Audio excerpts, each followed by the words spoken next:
pessoas se manifestarem, para protestarem, para contestarem, para criticarem. A liberdade de expressão termina no momento em que impedimos os outros, por excesso dessa liberdade de expressão, os outros de se manifestarem eles próprios. E era essa reflexão que eu acho que valia a pena fazer no final deste dia, que correu muitíssimo bem para a TVI. Tema que começa o debate já a seguir com o deputado do PSD, Nuno Reis, é também coordenador do PSD para a Comissão de Acompanhamento, da Comissão Eventual de Acompanhamento da Troika, e ainda Eurico Brilhante Dias, secretário nacional do Partido Socialista. Boa noite, bem-vindos. Sr. Deputado, a reação, pergunto primeiro, se não se importa, a reação a isto que aconteceu hoje na conferência sobre o aniversário da TVI, com o Ministro Miguel Relvas. Tem a crítica do Partido Socialista? Não, a circunstância, ainda para mais, tenho que fazer uma declaração de interesses. Eu sou professor do ISCTE, que é a minha escola. Amanhã de manhã estarei a dar aulas e... Não estava lá com cartaz hoje? Não estava de todo. Mas devo-lhe dizer que a minha primeira reação é sempre a de que é lamentável. É lamentável que estas circunstâncias ocorram. É lamentável que um ministro de um governo legitimado pelo Parlamento, e esse Parlamento eleito pelos portugueses, fique perante esta circunstância. Mas deixe-me dizer que quando vi as imagens pela televisão, ocorreu-me quase de imediato a frase de Salgueiro Maia, de 24 para 25 de Abril. A Grândola Vila Morena parece que é, de facto, a canção número 1 do top durante estes dias. Mas Salgueiro Maia, quando olhou para os militares que o iriam acompanhar mais tarde até Lisboa, disse aos Estados corporativos, os Estados sociais e o Estado a que chegámos. E, infelizmente, aquilo é o Estado a que chegámos. É um Estado que neste momento, tem na sociedade portuguesa uma conflitualidade latente. Uma conflitualidade que se expressa nos cafés, na rua, e que depois tem este borbulhar que ocorreu com o ministro Miguel Relvas nos últimos 2 dias, mas que episodicamente vai acontecendo noutras circunstâncias mesmo, diferentes na Assembleia da República. É uma conflitualidade latente que, mais uma vez, peço desculpa, lembro-me de José Gil, que fala do buraco negro que está em nós e diante de nós, quando fala do roubo do presente na sua crónica, na crónica que fez na revista Visão no fim do ano passado. E é esta angústia, e esta incerteza, e esta não perspectiva de futuro, de esperança no futuro. Num governo que, apesar de tudo, nos últimos 18 meses, aquilo que tem feito é colocar portugueses contra portugueses, os públicos contra os privados, os novos contra os velhos, ou os mais velhos. Esta conflitualidade depois resulta em episódios como estes. Num ministro, mas aí, perdoa-me o sublinhado, num ministro cuja fragilidade política é manifesta há meses. E por isso os episódios em torno do ministro Miguel Relvas têm um picante adicional que nos leva sempre a perguntar porquê. Porquê é que continua? Porquê, Sr. Deputado? Antes de mais, boa noite. Eu quero enquanto deputado da maioria, mas sobretudo enquanto democrata que sou, naturalmente dizer que não fiquei satisfeito com aquilo que se passou hoje.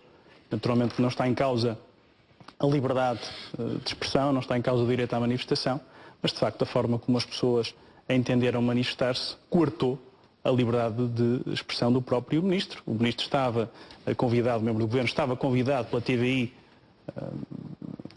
a propósito de uma das comemorações dos 20 anos da TVI, a quem aproveito para endereçar de resto os meus parabéns. Muito obrigado. Estava no ISCTE, escola onde o Eurico Dias dá aulas, estava a tentar fazer uma intervenção e foi impedido de a fazer, com públicos, com insultos, quase que bloqueando a saída do Ministro. Naturalmente isto revela alguma falta de civismo, alguma falta de respeito pelos valores da democracia e, portanto, condeno esta forma de manifestação. Sendo que há como dizia o senhor, como dizia o Dr. Eurico Brilhante Dias, na origem desta insatisfação está o próprio Governo, ou as políticas do próprio Governo. Ou não há essa insatisfação latente, não a reconhece no dia-a-dia? Repare... E ela tem que rebentar por algum lado. O processo de ajustamento a que o Portugal, neste momento, está submetido é naturalmente um processo lento, um processo duro. As medidas que estão a ser implementadas são medidas recessivas, são medidas que causam no imediato perda de emprego, são medidas que causam recessão.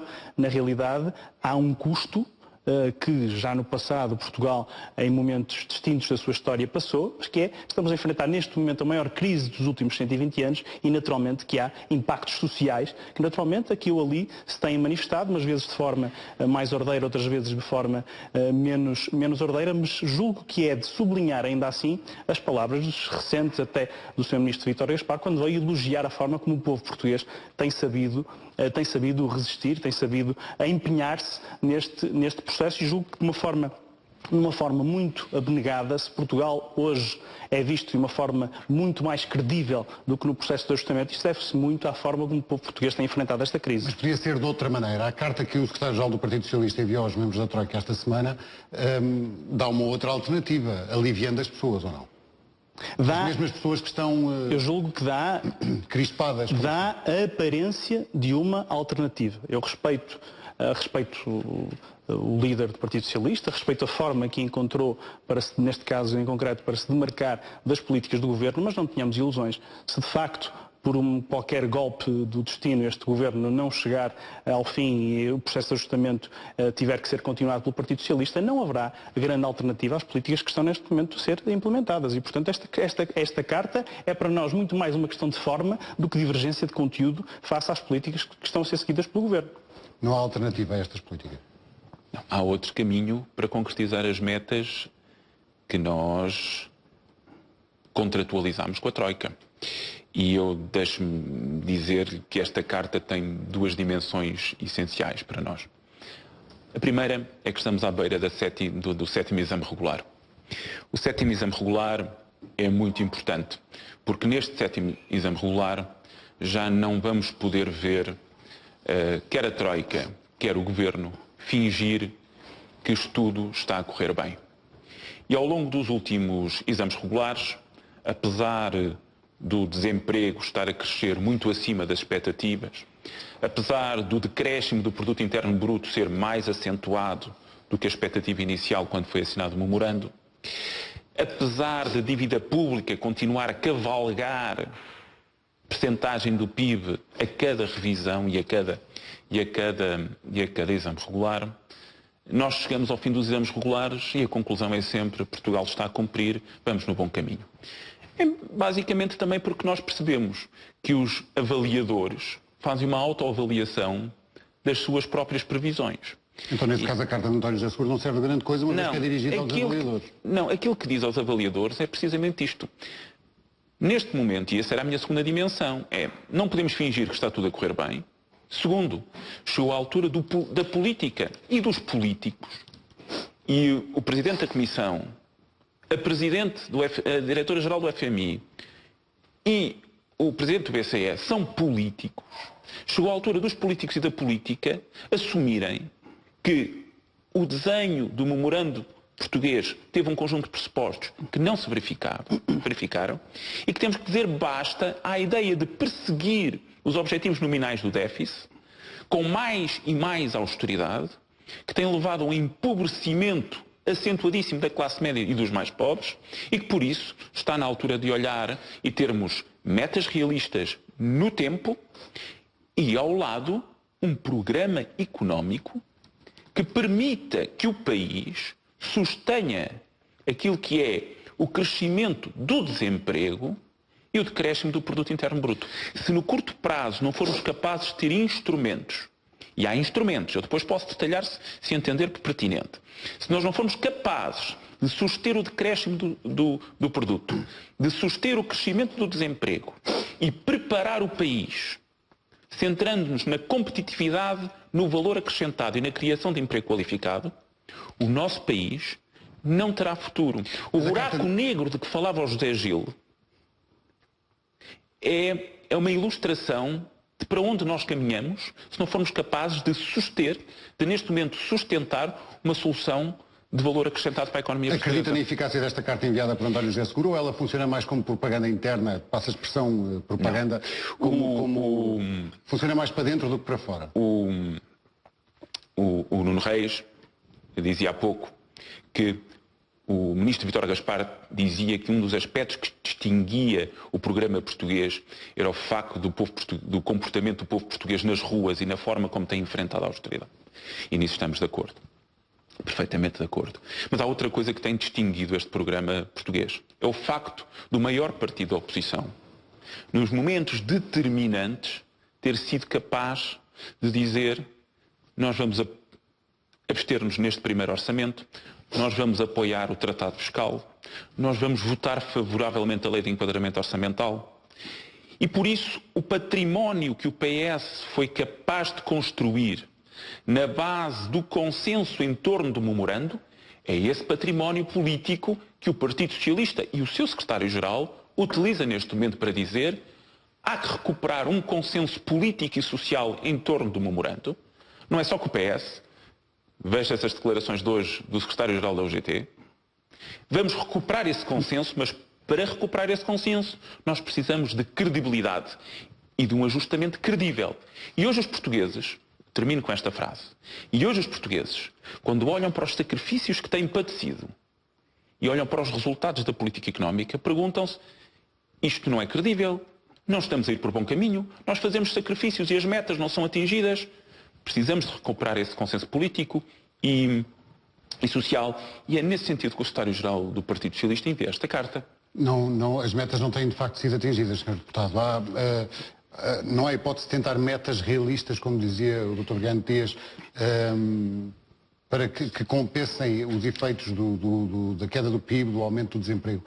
E as previsões do Governo têm sido todas falhadas. É sabido que, em termos dos objetivos de controle do déficit, Portugal conseguiu terminar o ano 2012 cumprindo aquilo que ficou definido, naturalmente beneficiando também a determinada altura do programa, fruto dessa credibilidade adicional que foi ingrediente. O Governo não abre mão de manter o rumo que manteve até agora. O Governo está, passo o pleonasmo, a governar numa situação de soberania condicionada, como se sabe.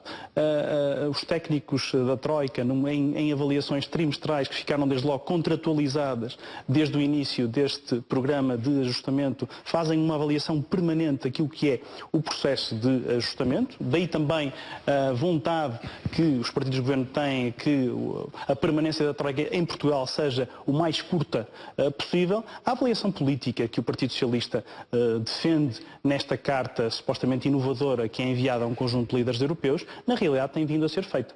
É feita nos Conselhos de Ministros das Finanças da União Europeia, é feita nos Conselhos Europeus, é feita nas reuniões que o Sr. Primeiro-Ministro tem ao mais alto nível com o Banco Central Europeu, com o FMI, com a Comissão Europeia, e na realidade essa avaliação política está a ser feita. De qualquer das formas, também é conveniente reconhecer que mesmo quando algumas vozes venham dizer que o Governo não é suficientemente assertivo nas negociações europeias, que não consegue fazer valer, que não consegue fazer valer a sua voz, que não consegue pedir para Portugal as mesmas condições que são atribuídas a outros países, na realidade, a realidade tem vindo precisamente a desmentir essas acusações. Ainda muito recentemente isso se passou com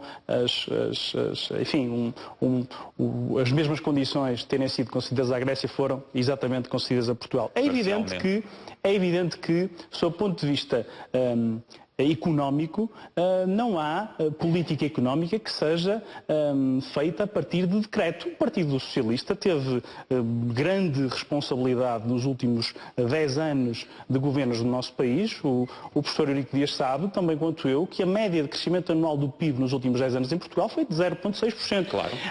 Em anos, inclusive, em que havia capacidade de investimento e em que havia capacidade efetiva de implementar políticas económicas. Aquilo que neste momento o Governo está a fazer, naturalmente seguindo um caderno de encargos muito rigoroso e duro e naturalmente em diálogo permanente com as entidades credoras do nosso país, está a criar condições para que a médio prazo o país entre num rumo de crescimento sustentável. De resto, as previsões da OCDE, isso dizem que de facto na segunda metade de 2013 se prevê uma inversão da recessão. Mas concordará comigo que há um ano também se previa que em 2012 começasse a crescer e os resultados têm sido cada vez a afundar mais. A evolução ao nível europeu foi aquela que foi. O Primeiro-Ministro chegou a dizê-lo na festa do Pontal. Mas o meu ponto é aí que eu divirjo e é aí que o PS diverge.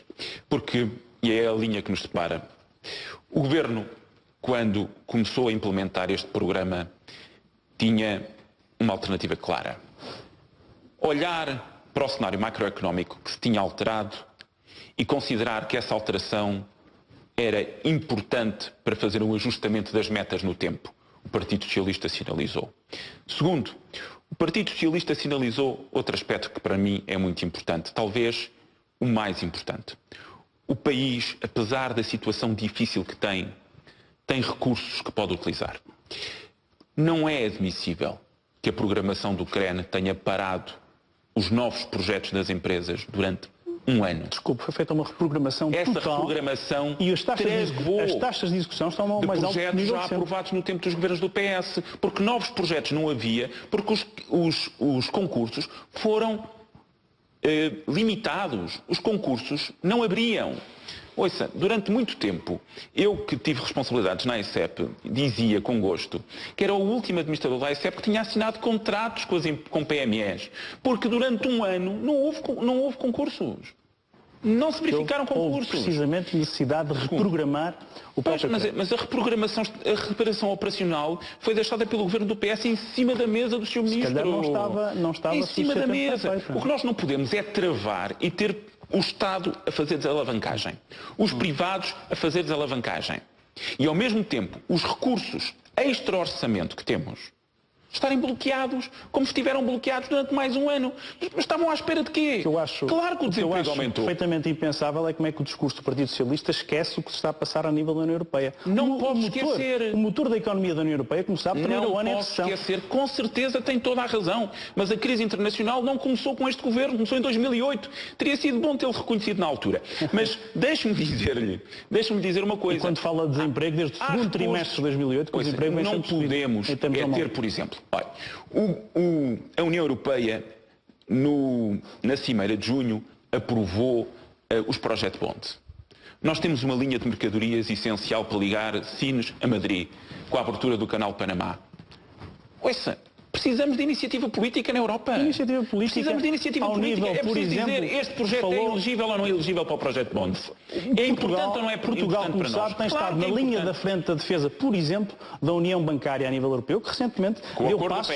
Com o acordo do PS, com certeza, e ainda bem que existe nestas grandes questões europeias um consenso com o maior partido da oposição. Acho saudável que assim seja. Mas falou, por exemplo, na questão das linhas de transportes para mercadorias, reconhecerá a importância também da lei, da reforma da lei do trabalho portuário, que veio, e ainda bem, com concordância e com colaboração do Partido Socialista, que veio dar um impulso muito importante. Está a ver falar de o património de um grande partido da oposição? Um grande partido da oposição que sente necessidade... O património que nós jogamos na carta é este património. Da oposição que sente necessidade, quando percebe que, sob o ponto de vista de conteúdo, não tem políticas substancialmente alternativas àquelas que estão a ser seguidas, tem que encontrar em questões de forma, como a questão desta carta, a forma de se distanciar do próprio governo. Reconhecerá que o crescimento do PIB a nível da União Europeia previsto para 2012 era um crescimento negativo de 0,4%, sabe? Com certeza que terminou nos 0,6%, como também o facto que ninguém previa no início do ano da Alemanha terminar o ano em recessão. Naturalmente, quando estamos a falar dos principais parceiros comerciais de Portugal, isso tem um reflexo também, independentemente das exportações estarem a ter um comportamento muito positivo. Não há concordância com o Partido Socialista e a propósito da Troika que chega para a semana, na próxima visita da Troika, na próxima avaliação, é suposto tratar-se da questão dos cortes e da reforma do Estado Estado dos tais 4 mil milhões de euros. Aí não há qualquer concordância com o Partido Socialista. O Partido Socialista sentiu... E voltando ao início da nossa conversa, o corte de 4 mil milhões de euros é capaz de não ser saudável para o tal clima de crispação. O Partido Socialista sentiu necessidade de cavar aqui uma trincheira relativamente ao próprio programa de assistência financeira. O Partido Socialista entende que não deve discutir a reforma do Estado e, naturalmente, que há uma consequência política que no futuro terá que pagar pelo facto de se estar a colar, desde logo, a partidos que desde o princípio recusaram negociar sequer com as entidades credoras de Portugal. A resposta aqui é simples. O PS pôs-se fora. Não se pôs de fora da reforma do Estado. Mas fazer o corte de 4 mil milhões de euros até 2014, quantos desempregados é que vai custar mais a este país? A redefinição das funções do Estado é uma questão muito mais transversal. Não há redefinição das funções do Estado em 15 dias, ainda por cima quando estamos a uma semana que chega a Troika e propostas do Governo quanto à reforma do Estado, zero. Como sabe, o Partido Socialista recusou integrar uma comissão parlamentar precisamente para fazer um trabalho de fundo, de discussão, de redefinição das funções do Estado. Nós recusámos participar numa comissão que estava viciada nas suas conclusões, porque tinha o corte de 4 mil milhões de euros em cima da mesa. Gravíssimo. Se o PSD e o CDS queriam fazer um debate parlamentar sobre esta questão... Queriam e querem, estão disponíveis. Teriam que ter retirado a questão dos 4 mil milhões de euros de cima da mesa e teriam que ter aprovado a proposta que o Partido Socialista levou em novembro de abrir as comissões parlamentares à discussão da reforma do Estado. Coisa que não fizeram, como bem sabe. Mas eu, quanto à reforma do Estado, aquilo que mais me parece relevante é dizer. O Sr. Deputado refere, e com razão, que a situação da Europa é cada vez pior. E com isto, a pergunta que se faz é, se a frente externa está cada vez mais degradada, que país, que economia, que está em recessão há 8 trimestres consecutivos, vai aguentar 4 mil milhões de euros de corte, como dizia hoje a CIP e a UGT no Parlamento, 4 mil milhões de euros de corte em 2 anos. A pergunta é, que país sobrará depois? O Partido Socialista está a colocar grande país. Está a colocar um enfoque na questão das poupanças de 4 mil milhões de euros, quando essa questão nem sequer é a questão fundamental. Não são poupanças. A questão fundamental é da redefinição das funções do Estado. E a esse nível, o melhor exemplo que caracteriza a atitude política do Partido Socialista é o que se passou, por exemplo, relativamente à DSE. Tivemos o coordenador do Partido Socialista para a área da saúde a defender o fim da DSE. Até hoje é a única proposta sobre a reforma do Estado que está em cima da mesa da DSE. Um conhecido deputado do Partido Socialista a dizer que acabar com a DSE não, porque os funcionários públicos são apoiantes do Partido Socialista, e depois temos o líder do grupo parlamentar do Partido Socialista a dizer que afinal não é para acabar, mas é para remodelar. O Partido Socialista, com esta forma de atuar, desculpe, não é uma oposição credível. Meus senhores, agradeço muito ter aceitado o nosso convite. A questão da reforma do Estado há de trazer-nos a novos debates, com certeza, e dentro de poucos dias. Muito boa noite. Política Mesmo fica por aqui. Já a seguir, 25ª hora, com João Maia Abreu. Boa noite, até amanhã.